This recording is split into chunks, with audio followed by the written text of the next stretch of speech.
Jaggedcoat's Secret, Chapter 8.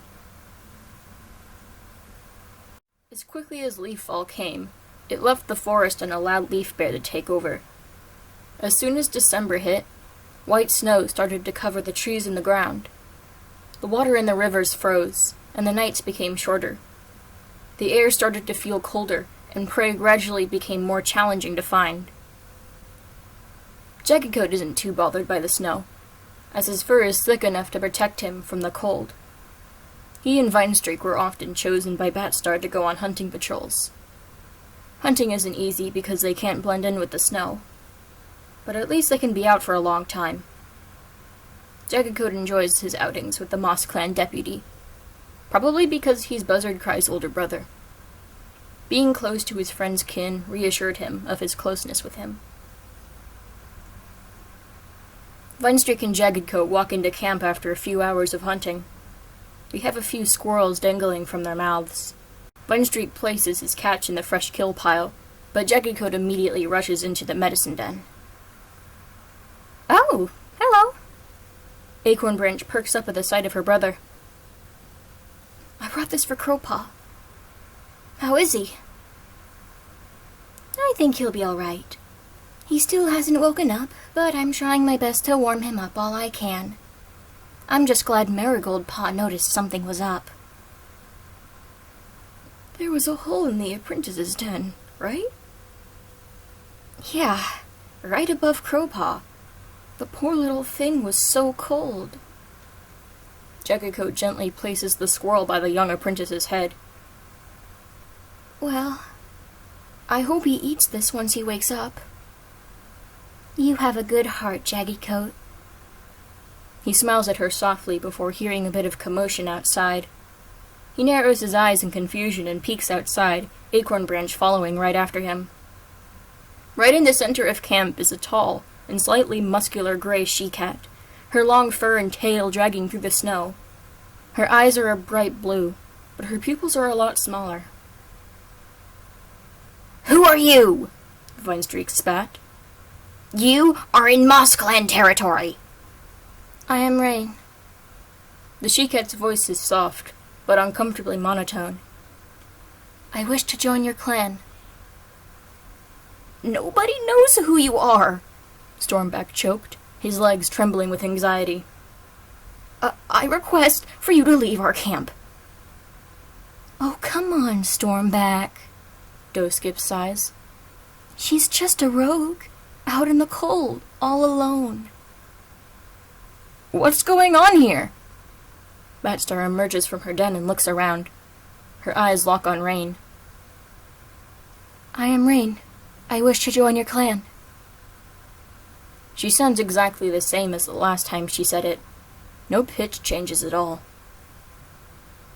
She's making me a little uncomfortable, Acorn Branch whispers. Jaggedcoat nods slightly in agreement as his gaze focuses on Buzzardcry, who's eyeing Rain suspiciously. He slowly works his way out of the medicine den and up to Buzzardcry, who's shuffling in the snow. With the sight of him, Jaggedcoat feels his heart start to flutter. "Jaggedcoat, who is that?" he whispers. I don't know. "I'm getting out of here." He stretches his legs and turns around. "Coming with?" Sure. He follows Buzzardcry out of camp, walking in the prints he's leaving in the snow like it's some kind of game. They end up being in the middle of the forest, nobody around but just them. Everything is beautifully coated in white, and the setting is calm and secure. Buzzardcry looks around, seemingly closely scanning everything around them. This is nice, isn't it? Jaggedcoat chirps happily. Yeah. The dark gray Tom very slowly sits down in the snow. Can you sit down? Sure. He happily sits in front of him. What's up? Jaggedcoat, there's something I need to tell you. He looks away and holds his breath. Jaggedcoat feels his heartbeat start to quicken. Buzzardcry? What's wrong? So, you know how I'm an adult now? Yeah, I do. Well, I've known you for a very long time, and just recently, over these past few moons, Jaggedcoat's eyes widen a little in realization. No way.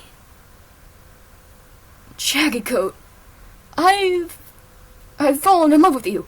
It's just, you're so sweet to everyone, and you're such a blessing to be around. You've always been here for me, and I'd honestly do anything for you. Jaggedcoat feels his face heat up as he forces himself to speak. I thought you were straight. I'm not, Buzzardcry admitted. Far from it. I'm very much gay, and you helped me realize that. Jaggedcoat giggles. You're adorable. Am not. Buzzardcry scoffs, turning a bit red in the face. Hey, no worries. Jaggedcoat gently headbutts him. I love you too. Really? Yeah. He purrs. You've always been a really good friend of mine, but I was waiting for you to become an adult because I really want to give us a shot. That's not weird, is it? I don't want to be weird. Nah, not at all. I'm glad you waited for me. I was scared someone else would snatch you up before I got there. Not in a million moons. Jaggedcoat curls his tail around Buzzardcry's and slowly gets closer. I love you so much, Buzzardcry. I love you too. The two stay still, tails intertwined, radiating a warm happiness that neither of them wanted to end. Jaggedcoat rests his muzzle in between Buzzardcry's chest and neck. Just don't tell anyone, okay? Buzzardcry speaks up. I'm not ready for everyone to know I'm gay. You and Vinestreak are the only ones who know. I'd love to be mates with you, but I want our relationship to be a secret until I'm ready to break the news about me. As long as I'm with you, I'll do whatever you'd like. He smiles. It can be our little secret. Bet you could keep more, eh? Buzzardcry smirks and shoves a bunch of his weight onto Jaggedcoat, knocking him over onto his back and immediately climbing on top of him. He giggles and smothers his neck in kisses, making Jaggedcoat giggle and kick at him playfully. Buzzardcry, stop! He wraps his arms around him and giggles more. Not in the snow! Buzzardcry suddenly freezes and looks around. I think I heard someone, so I may not have a choice. He quickly gets off of Jaggedcoat and brushes himself off.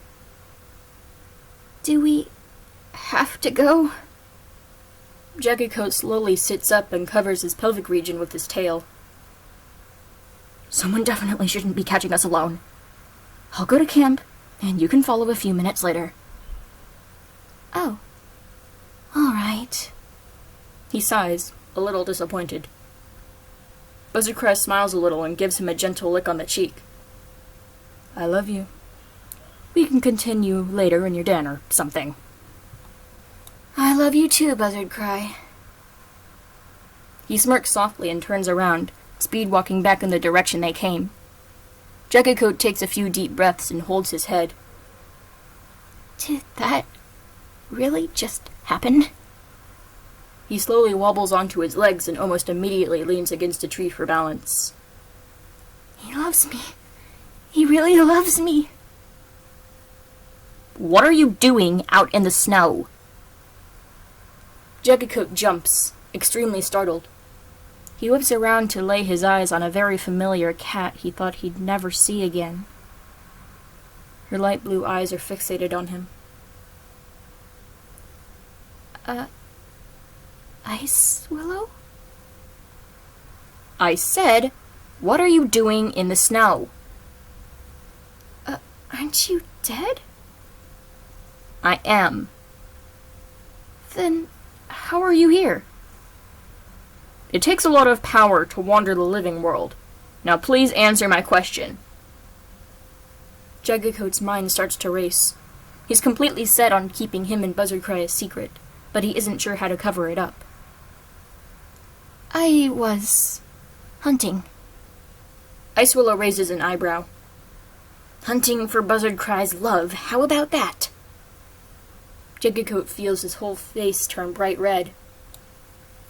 That's private information. Were you watching us? It was hard not to when I am literally here for that reason. Jaggedcoat looks down and tries to fight his blush. Please don't tell anyone. Oh, I won't. On one condition. What might that be? Icewillow slams her paw into the snow and heaves it all to the side to uncover a very familiar-looking flower. Mostly white, with pink-tinted petals. Do you know what these are? Of course. They're oleanders. They're all over Moss Clan camp unless they're covered by snow, and they protect our camp from predators like badgers and foxes. Has anyone, perhaps, tried eating them? I don't think so. Jaggedcoat thinks, slightly caught off guard by the question. They protect us, and I feel like they'd make you sick. Well, say you ate one a day. Could you do that for me? Why would I eat them? See, it was a Moss Clan tradition back in the day, Icewillow explained. They ate an oleander a day to attempt to strengthen their immune systems. How come you know this, and I don't? Talking to the deceased has its perks. Jaggedcoat looks down at the flower and slowly picks it. Why do you want me to eat them? I think it would be nice to bring the tradition back, and I believe you can help with that. However, if you don't, you can kiss that secret. Goodbye. Jaggedcoat can tell that bringing back the tradition wasn't the real reason, even if it was real. However, he couldn't afford to question anything further, for Buzzardcry's sake. All right, I'll do it, for Buzzardcry. He takes a deep breath and shoves the flower into his mouth, chewing on it and swallowing it as quickly as possible. He winces and sticks out his tongue. Ugh, this is disgusting. Do it for Buzzardcry. If you miss one day, expect the clan to be suspicious of him. I'll have my eyes on you, Jaggedcoat. With that, she flicks her tail at him and disappears almost as quickly as she came. Jaggedcoat stays still for a moment before walking back to camp slowly, processing what had just happened. Almost immediately after he enters camp, Acorn Branch rushes up to him. Jaggedcoat! Crowpaw's awake! Oh, that's great. Acorn Branch wrinkles her nose. Why does your breath smell so bad? Want some mint leaves? Sure. Sorry about that. He follows his sister into the medicine den and sits down. Crowpaw looks up at him. Hello, Jaggedcoat. Hi, Crowpaw. He looks at the apprentice's face and squints slightly. He didn't remember his eyes being that light of a blue. Crowpaw looks away awkwardly. Why are you staring at me? Oh, sorry about that, buddy. He glances over at Acorn Branch, who's rustling through a pile of herbs.